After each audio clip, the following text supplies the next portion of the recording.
ہم 4 بہنیں 2 بھائی. آپ کی یہ جو تعلیم ہے گانے کی یہ کب سے شروع ہوئی؟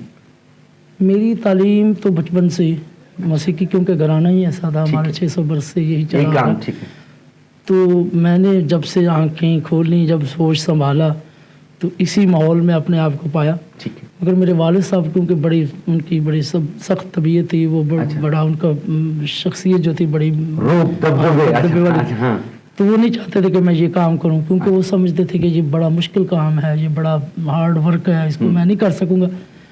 مگر مجھے کیونکہ بچپن سے یہی شوق تھا، جب وہ شاگردوں کو بتایا کرتے تھے تو میں چوری سیکھتا تھا. اچھا.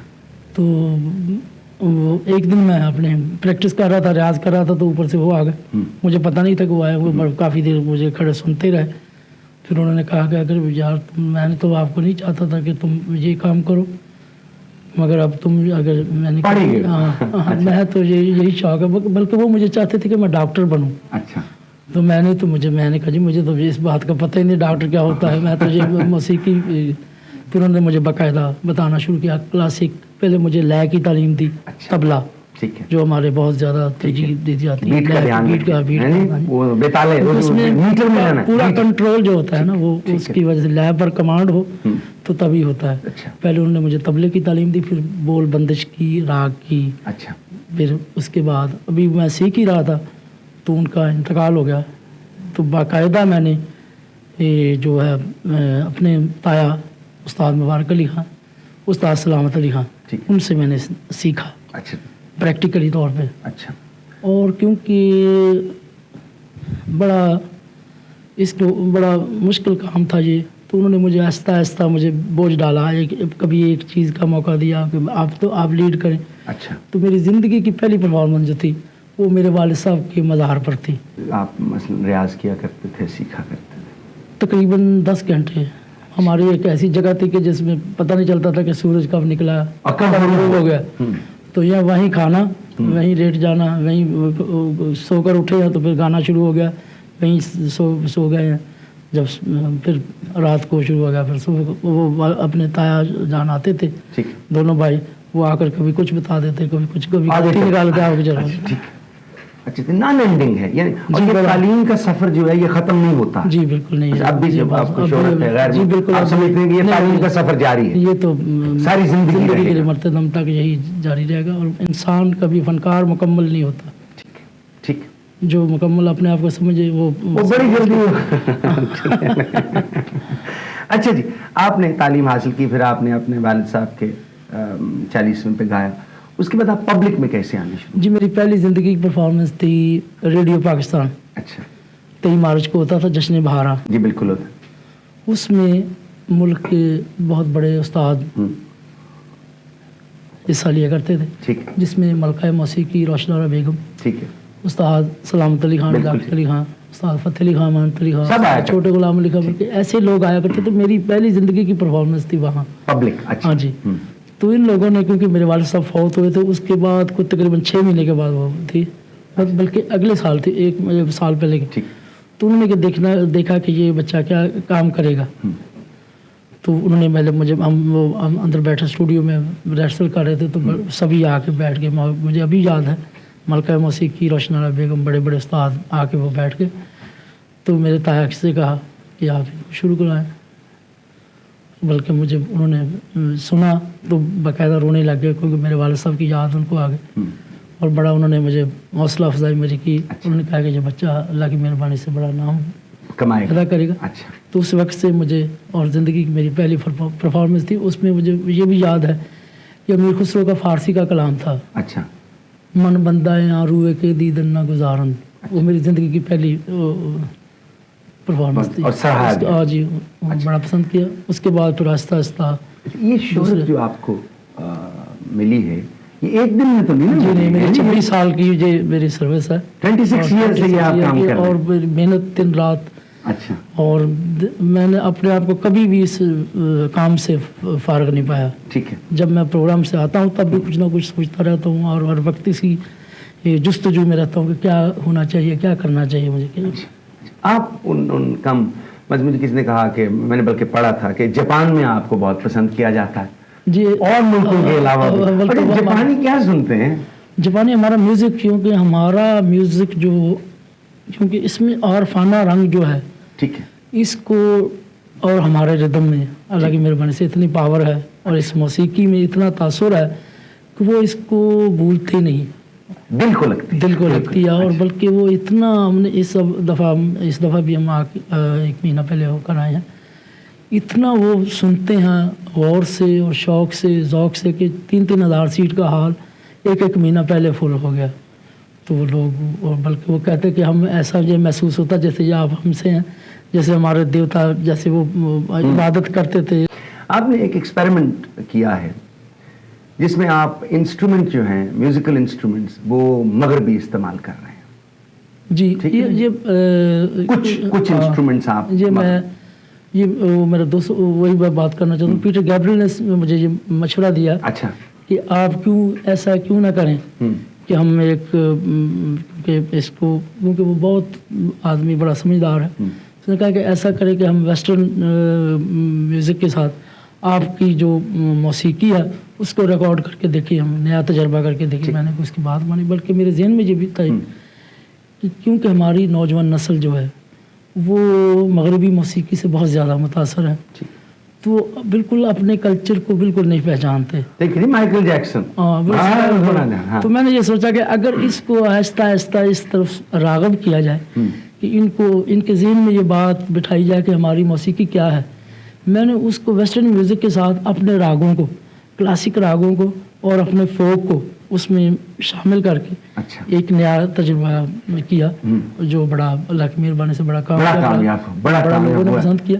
کیونکہ یہ ایک قوالی سے ہٹ کر چیز ہے، اس کو قوالی نہیں کہا جا سکتا، کیونکہ قوالی تو ایک اپنی جگہ پر ٹریڈیشنل ہے، وہ اس کا روایتی انداز ہے، اس کو اگر ہم چینج کریں گے تو پھر وہ بات نہیں رہے گی، وہ اپنی جگہ پر قائم ہے. مگر یہ جو ہے اس کو میں نے اپنے نوجوان نسل کو اپنی طرف لانے کے لیے، کیونکہ پہلے وہ لوگ ان کے ذہن میں قوالی کیا چیز ہوتی ہے، وہ بھاگتے تھے قوالی کا نام سن کر. تو میں نے ان کو اس طرف لانے کے لیے، مولڈ کرنے کے لیے یہ میں نے سارا کام کیا، اس میں آپ کی دم مست کلندر علی علی علی علی ہاں جی علی دا علی دا علی دا ملنگ علی دا ملنگ میں تے علی دا ملنگ میں سمپل سی ٹیون ہے، ایسی ٹیونیں بنائی جائے جو ہر بچے کی زبان پر وہ اللہ کی مہربانی سے بڑا. ہم تو وہ یہ کہتے ہیں کہ ورلڈ کپ جیتنے میں آپ کی قوالی کا بڑا ہاتھ ہے. جی اللہ کی مہربانی سے، کیونکہ عمران بھائی بڑے دوست ہیں میرے، وہ دوسرے بھی میاں داد بھی بڑے، پوری ٹیم ہی ہمیں بڑا، کیونکہ میں نے ان کے ساتھ وہاں ٹور بھی کیا، امریکہ بھی گئے، انگلستان میں بھی. آپ اس کے علاوہ بھی وہ پورے اپنا یہاں بھی ہمیں مختلف شہروں میں جب میچ ہوا کرتے تھے بلا کر سنتے تھے. تو یہ بہت ہی سبھی لڑکے ٹیم کے ہماری قوالی کو بڑا پسند کرتے تھے. تو ورلڈ کپ جب ہم گئے آسٹریلیا تو یہ پہلے کافی میچ ہار چکے تھے. ٹھیک ہے.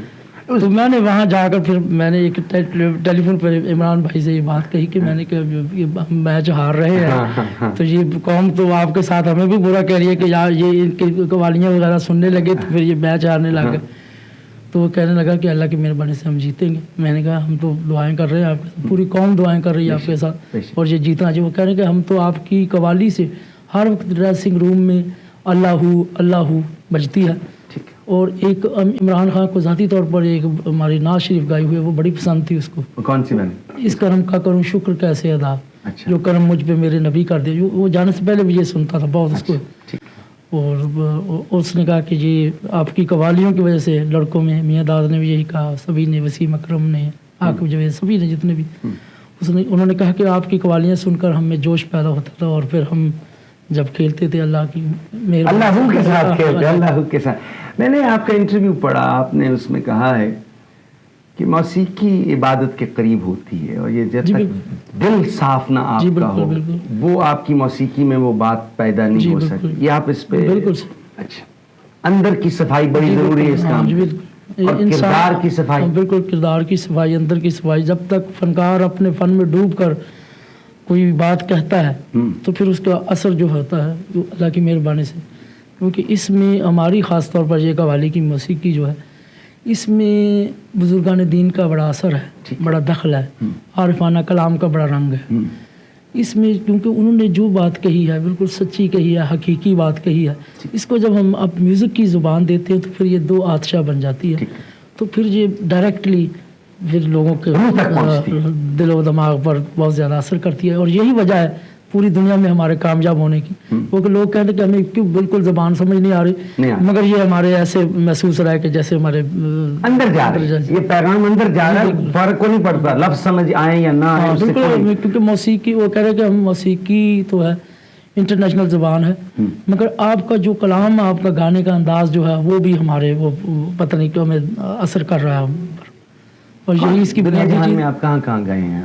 جی کون سی جگہ جہاں نہیں گئے؟ کچھ ممالک ایسے ہیں, مثال کے طور پر روس, چین, اسرائیل, ایسے جو ملک ہیں وہاں ہم نہیں گئے, بلکہ پوری دنیا میں. اب تو انشاءاللہ یہ مسلم ریاستیں روس کی بن گئی ہیں,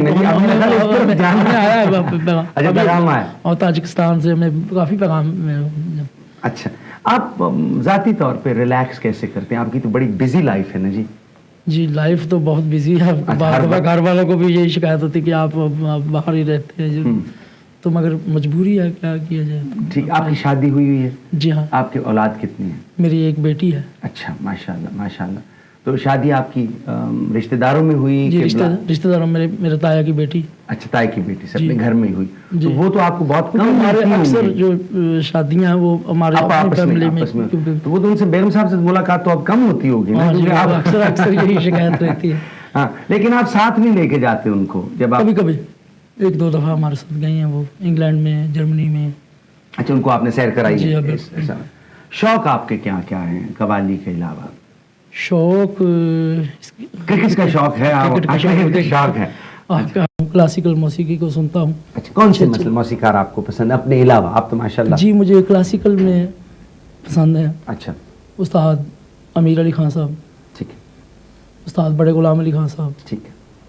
سلامت علی خان صاحب. ٹھیک ہے, ان کو آپ سنتے رہتے ہیں؟ روشن آرا بیگم. ٹھیک, ان کو ہم نے سنا. خان صاحب, یہ بڑے استادوں کو سن کے بھی آدمی سیکھتا رہتا ہے. بہت کچھ, اندر ذہن میں جاتے ہیں جگہ, وہ بہلاوے, وہ بہت بڑا ایک سکول ہے وہ. اچھا, ان سے کوئی آدمی, ہر آدمی جو سیکھنا چاہے وہ سیکھ سکتا ہے, اگر کیونکہ وہ کام ہی ایسا کر گئے ہیں کہ وہ جب بھی کوئی بھی اس میں سے کچھ حاصل کرنا چاہے تو وہ سیکھ سکتا ہے, اس کو مل جاتا ہے. جی بالکل. ایک عام دن آپ کا کیسے گزرتا ہے؟ عام دن جس دن آپ نے پرفارم بھی کرنا ہو, مثلا آپ کا دن کیسے گزرتا ہے؟ مجھے یہ پتا لگا کہ فجر ویلے آپ اٹھ جاتے ہیں. جی فجر ویلے اٹھتے ہیں. ٹھیک ہے. اس کے بعد پھر تھوڑی سی سیر و تفریح کر کے پھر اپنا ریاض صبح. ہاں جی. اچھا, پھر اس کے بعد معمول کے مطابق ناشتہ وغیرہ کر کے پھر سو جاتا ہوں. اچھا, پھر دوبارہ اٹھتا ہوں 11-12 بجے کے بعد. اچھا, پھر اٹھ کے پھر اپنے وہ پتہ کیا روٹین ہے, کیا کرنا ہے, کیا نہیں کرنا, پھر وہ اس کے مطابق کام کرتا ہوں. تو کچھ میں اس میں کچھ نئی دھنیں بناتا ہوں. یہ کام نئی دھنوں کا کانسٹنٹ رہتا ہے یہ ہر وقت؟ جی ہر وقت, بلکہ جب بھی ذہن فری ہو تو یہی سوچتے ہیں کہ کیا دھن, کیونکہ یہ آمد کی بات ہوتی ہے کہ بنایا سے نہیں بنتی, یہ اس کی طرف سے آمد ہوتی ہے. جب بھی ہوتی ہے تو پتہ نہیں کیا کب کس وقت کیا آمد ہو جائے. ٹھیک ہے. تو پھر وہ اس وقت اس کو ریکارڈ کر لیتا ہوں. جب وہ مجھے کوئی نئی سوچ آتی ہے تو چھوٹا ٹیپ ریکارڈ میرے پاس ہے, اس کو میں ریکارڈ کر لیتا ہوں. ٹھیک, پھر اس پر وہ سوچنا شروع کرتا ہوں, اس کو پھر ڈیولپ آپ کرتے ہیں. آپ یہ نہیں سمجھتے کہ اگر ایک قوالی بہت چل جائے تو اسی پہ رہنا چاہیے سارے دن؟ یہ انسان کو کچھ نہ کچھ کرنا چاہیے, کچھ بہتر سے بہتر کی جستجو ہونی چاہیے. اچھا, فلمیں آپ دیکھتے ہیں ویڈیو پہ کہ وقت نہیں ملتا ہے؟ کبھی کبھار. اور ٹیلی ویژن؟